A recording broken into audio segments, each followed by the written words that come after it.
First, let's bring in National Trial Attorney Michael Jaafar. Michael Jaafar, this pillow, does that equal sleep? And if sleep, does it make it more or less possible that this is battered spouse syndrome?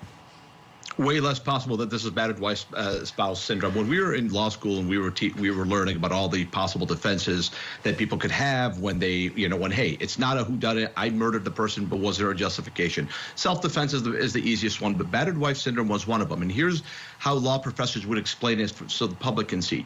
It was so difficult to explain that they had to explain it with an example. That's when you know that something is difficult, and they say, hey, here's an example of what it is. And every example, every law professor would give you when he's trying to explain to you what complies with battered wife spouse syndrome. They'll say, you've been abusing your spouse for years, verbally and physically, and then one day you look at them, you get off the couch and say, you know what, that's it, I've had enough, I'm going to go into the other room, I'm going to grab a weapon, and I'm going to come back, and I'm going to kill you this time, and this time I mean it. And they get up, and then the other spouse grabs a gun and shoots that person dead.